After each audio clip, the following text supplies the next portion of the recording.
کہ اللہ مسبب الاسباب ہے، وہ اسباب کا پابند نہیں ہے، وہ اسباب کا محتاج نہیں ہے، اسباب اس کے محتاج ہیں۔ اگر یہ یقین ہے تو اللہ پر ایمان ہے، یہ نہیں ہے تو تمہارا ایمان اسباب پر ہے، وسائل پر ہے، ذرائع پر ہے، مادیات پر ہے، اللہ پر نہیں۔ اس وقت کہاں راستہ تھا؟ کوئی راستہ تھا؟ سمندر ہے اور ادھر سے لشکر آ گیا ہے۔ کلا ان معی ربی سیہدین۔ اب دیکھیے ایمان کہہ دینا آسان ہے، ہوا معکم اینما کنتم، جہاں کہیں بھی تم ہوتے ہو اللہ تمہارے ساتھ ہوتا ہے، لیکن اس کا یقین قائم ہو جائے تو زمین و آسمان کا فرق واقع ہو جائے۔ یہی بات ہوئی حضور کے ساتھ۔ غار ہے، چھپے ہوئے ہیں محمد الرسول اللہ اور آپ کے وہ یار غار ابو بکر صدیق رضی اللہ تعالی عنہ۔ اقبال نے حضرت ابو بکر کی شان میں چند اشعار کہے صرف، لیکن واقعہ یہ ہے کہ بھاری بھاری نظموں پر اور قصیدوں پر بھاری ہے، طویل ترین نظمیں اور قصیدے ہوں ان پر بھاری ہے۔ ہمتیں ابو بکر کی ہمت جو ہے، کشت ملت را جو ابر، جیسے بارش سے کھیتی اپجتی ہے، ابو بکر کی ہمت اور عزیمت اس امت کو اسی طرح سینچنے والی ہے۔ ثانیے اسلام و غار و بدر و قبر، وہ دوسرے تھے اسلام میں، دوسرے پہلے کون تھے؟ انا اول المومنین، حضور فرماتے ہیں سب سے پہلا ایمان لانے والا میں، دوسرے ابو بکر۔ ویسے ہمارے ہاں یہ چلتا ہے اختلاف، حضرت علی پہلے ہیں کہ حضرت ابو بکر پہلے ہیں، لیکن اس میں بڑی خوبصورت تطبیق قائم کی ہے علماء نے اور بہت صحیح ہے۔ چار کے بارے میں فیصلہ ہی مت کرو کہ کون پہلے ہے، ان کی ایک عجیب تقسیم کر دی ہے۔ آزاد مردوں میں، بالغ مردوں میں سب سے پہلے ابو بکر، بچوں میں سب سے پہلے علی، خواتین میں سب سے پہلے خدیجہ، اور غلاموں میں سب سے پہلے زید ابن حارثہ۔ بڑی پیاری تقسیم ہے، یہ چاروں ہی پہلے ہیں، ہر ایک کے لیے اولیت ہے۔ اور واقعہ یہ ہے کہ اگر زمانی اعتبار سے تعین ہوگا تو پہلے خدیجۃ الکبریٰ آئیں گی رضی اللہ تعالی عنہ۔ کسی اور سے بات کرنے کی نوبت بعد میں آ سکتی ہے، پہلے تو اہلیہ محترمہ سے بات ہوئی، آتے ہی پہلی وحی ہوئی ہے، ابھی تبلیغ کا حکم نہیں تھا۔ کس کو بتایا واقعہ؟ ابھی اپنی نبوت کی تبلیغ کا تو حکم ہی نہیں آیا۔ واقعہ کس کا ہے؟ وہ خدیجہ کا ہے۔ جب کہا ہے کہ خشیت علی نفسی، مجھے اپنی جان کا اندیشہ ہے، تو کیا جواب دیا خدیجہ نے رضی اللہ تعالی عنہا؟ وہ صدیقۃ الکبریٰ ہے۔ صدیقات جو ہیں خواتین، ان میں چوٹی پر خدیجۃ الکبریٰ ہے رضی اللہ تعالی عنہا، اور صدیق جو مرد ہیں ان میں صدیق اکبر ہے ابو بکر صدیق رضی اللہ تعالی عنہ، لیکن صدیقات میں چوٹی پر۔ جب حضور نے فرمایا خشیت علی نفسی، کیا فرمایا؟ کیا عرض کیا؟ کیسے تسلی دی؟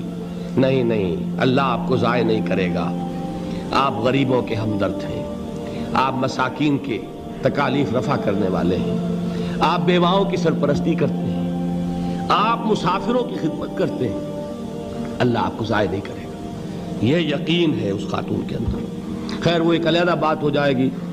میرے دل پر حضرت خدیجہ رضی اللہ تعالیٰ عنہ کی شخصیت کا بڑا گہرا نقش ہے، جو وہ کوئی اور ہی وقت اور موقع ہوا تو بیان ہوگا۔ بہرحال اقبال نے ایک مصرے میں جو چار اولیتیں جمع کر دی ہیں، ہمتیں کشت امت را چو ابر، ثانی اسلام و غار و بدر و قبر۔ اسلام میں حضور کے بعد پہلے کون؟ ابو بکر۔ غار میں حضور کے ساتھ کون؟ ابو بکر۔ بدر کی رات اللہ کا رسول سر بسجود، وہ جھاڑ، وہ گھاس پھوس کی جو جھوپڑی بنائی گئی تھی، اور وہاں تلوار ننگی لے کر پہرا دینے والا کون؟ ابو بکر۔ اور اس حجرہ عائشہ میں محمد کے بعد سب سے پہلے دفن ہونے والا کون؟ ابو بکر رضی اللہ تعالی عنہ وصلی اللہ علیہ وسلم۔ وہ جو معاملہ میں سنا رہا تھا غار ثور کا، حضرت ابو بکر بھی حضور کے خیال سے لرز گئے ہیں. آپ کو یاد ہوگا کہ جا کر پہلے تمام جتنے سوراخ تھے انہیں بند کیا ہے. ایک سوراخ رہ گیا تھا جس کو بند کرنے کے لیے کوئی کپڑا نہیں تھا. وہاں اپنی ایڑی رکھی ہے. تب کہا ہے حضور سے تشریف لائیے, اور اپنے زانو پر حضور کو لٹایا ہے. اور وہاں کسی موذی جانور نے کاٹا ہے. حضور کی آنکھ لگ گئی تھی. اس وقت اس بل کے اندر جو بھی بچھو ہے کیا ہے واللہ عالم, اس نے کاٹا ہے. اس کی تکلیف کی وجہ سے ابو بکر کی آنکھوں سے آنسو ٹپک گئے. حضور کے چہرے مبارک پر پڑے ہیں تو حضور جاگے ہیں, معاملہ کیا ہے. ایڑی نہیں ہٹائی وہاں سے, مبادا وہ جانور وہاں سے نکل کر محمد الرسول اللہ کو کوئی گزن پہنچا دے. ابو بکر کی ایڑی ہے, جس طرح چاہے کھا لے, ختم کر دے, جان نکل جائے تب کوئی آنچ آئے محمد پر تو آئے, لیکن جیتے جی نہیں. وہ ہے ابو بکر حضور کے خیال سے. اس وقت حضور نے پھر اپنا لعاب دہن لگایا ہے, اور اس سے پھر آپ کی تکلیف ختم ہوئی. جیسے خیبر میں حضرت علی کی آنکھ دکھ رہی تھی, اس کو جو شفا حاصل ہوئی ہے وہ بھی حضور کے لعاب دہن سے ہوئی. تو بہرحال اس وقت انہوں نے کہا ہے کہ اے نبی یا رسول اللہ, اگر اس وقت ان میں سے کسی نے غیر ارادی طور پر بھی اپنے قدموں کی طرف جھانک لیا تو پکڑے جائیں گے. کیا جواب تھا اللہ کے رسول کا؟ لا تحزن ان اللہ معنا. اللہ ہمارے ساتھ ہے, کیوں گھبراتے ہو ابو بکر. یہ ہے ایمان باللہ, میرا مالک اللہ, میرا رازق اللہ, میرا محافظ اللہ, میرا مددگار اللہ, میرا پشت پناہ اللہ, میرا دوست اللہ. یہ دوستی ہے اللہ کی جو لب لباب ہے, حاصل ہے ایمان کا. اسی کا نام ولایت ہے. اولیاء اللہ کے سروں پر سینگ نہیں ہوتے. جس کے دل میں ایمان راسخ ہو چکا ہو وہی اللہ کا ولی ہے. جسے اللہ پر یقین ہو چکا ہے وہی اللہ کا ولی ہے. جسے یقین ہے اللہ میرے ساتھ ہے, میرا مددگار, میرا پشت پناہ, میرا ساتھی, میرا دوست, میرا محبوب, میرا محب. اللہ اہل ایمان سے محبت کرتا ہے. واللہ یحب الصادقین. ان اللہ یحب الذین یقاتلون فی سبیلہ صفا کانہم بنیان مرصوص. اللہ محبت کرنے والا, اہل ایمان محبوب, اور اہل ایمان محبت کرنے والے اللہ محبوب. والذین آمنوا اشد حبا للہ.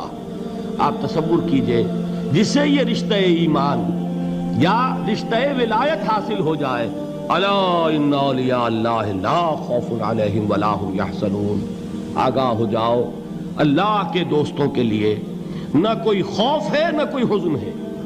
اور میں بیان کر چکا تھا, خوف اور حزن کے خاتمے ہی کا نام امن ہے. زوال خوف, زوال حزن. یہ خوف اور حزن کیوں آتے ہیں بار بار؟ اللہ تخافوا ولا تحزنوا, دونوں آ گئے. الا ان اولیاء اللہ لا خوف علیہم ولا هم یحزنون, پھر وہی دو. وہ کیوں ہے؟ خوف ہوتا ہے کسی مستقبل کی بات کا, یہ نہ ہو جائے, وہ نہ ہو جائے, یہ نقصان نہ پہنچ جائے, یہ تکلیف نہ ہو, یہ غضب نہ آ جائے. خوف ہے مستقبل سے. حزن ہے یہ کیوں ہوا, یہ نہیں ہونا چاہیے تھا, یہ میرا فلاں چیز میرے ہاتھ سے جاتی رہی ہے, فلاں موقع نکل گیا, اب بیٹھے ہوئے ہیں اندر ہی اندر کڑ رہے ہیں, صدمہ ہے اور رنج ہے. اور جو اللہ پر ایمان رکھتا ہے وہ جانتا ہے ما اصاب من مصیبت فی الارض ولا فی انفسکم الا فی کتاب من قبل ان نبرأها ان ذلک علی اللہ یسیر لکی لا تعصوا علی ما فاتکم ولا تفرحوا بما آتاکم واللہ لا يحب کل مختال فخور. اس زمین میں یا تمہاری جانوں میں کوئی تکلیف, کوئی مصیبت نہیں آ سکتی سوائے اس کے کہ جو اللہ نے لکھ دی ہو, اس سے پہلے کہ وہ ظاہر ہو. جس کو یہ حقیقت معلوم ہو گئی اس کو یہ طرز عمل اختیار کرنا چاہیے. جو چیز چھن جائے, جاتی رہے, چھوٹ جائے, اس پر افسوس نہ کرو. کس نے چھینی؟ دوست نے. دوست کے فیصلے پر شکایت. دوستی کو بٹا لگا رہے ہو, سرے تسلیم خم ہے جو مزاج یار میں آئے. اگر دوستی ہے تو پھر تو تمہیں گردن جھکانی چاہیے کہ ہر ساقی ماریخت عین الطافست, جو بھی میرا ساقی میرے پیالے میں ڈال دے اس کا کرم ہے. جو اس کی طرف سے آئے اس پر کوئی رنج نہیں, کوئی صدمہ نہیں, کوئی غم نہیں, کوئی شکایت نہیں, کوئی شکوہ نہیں. اور جو ہوگا وہ اس کے اذن کے بغیر نہیں ہوگا, اور اس کا اذن ہوگا تو یقیناً میرے لیے خیر ہی خیر ہے, چاہے وہ ناگوار شے ہو, بظاہر مجھے اچھی نہ لگ رہی ہو، میری شارٹ سائٹڈنس میں مجھے وہ نظر آ رہی ہے کہ میرے لیے بری ہے، لیکن قرآن نے کہا ہے عسیٰ ان تکرہوا شیئا وہو خیر لکم وعسیٰ ان تحبوا شیئا وہو شر لکم واللہ یعلم وانتم لا تعلمون۔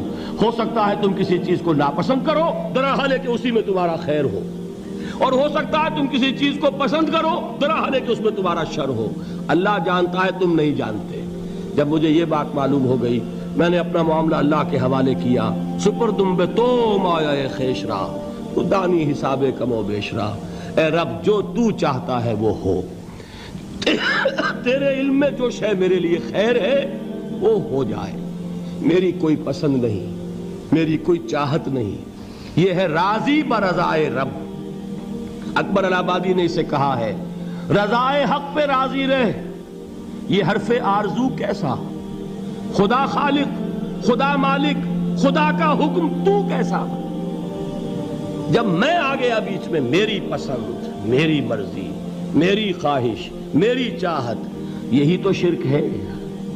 ما شاء اللہ کان وما لم یشاء لم یکن، جو اللہ نے چاہا وہ ہوا، جو اس نے نہیں چاہا نہیں ہوا، اختیار اس کا ہے، میرا تو نہیں۔ رضائے حق پہ راضی رہ، یہ حرف آرزو کیسا، خدا خالق، خدا مالک، خدا کا حکم تو کیسا۔ اقبال نے اسے کہا ہے فارسی میں، اب آپ کہیں اس کا ترجمہ بھی کرو تو وہ مجھے ذرا اس وقت کچھ بہت ہی بدذوقی کسی بات نظر آئے گی۔ جائیے پوچھئے کسی سے جسے فارسی آتی ہو، برو کشید ز پیچا کے ہست و بود مرا، چے اقدہا کے مقام رضا کشود مرا۔ مجھے تو تمام پیچ و خم سے نکال دیا اس مقام رضا نے، میں راضی برضائے رب ہوں، جو فیصلہ اس کا میں اس پر راضی۔ تو کہاں کا حزن اور کس کا خوف، یہی زوال حزن اور زوال خوف، یہی ہے امن، یہ نتیجہ ہے ایمان کا۔ تو جان لیجئے یہ ہے لب لباب، یہ ہے حاصل ایمان کا، یہ ہے تو ایمان ہے، یہ نہیں ہے تو ایمان نہیں۔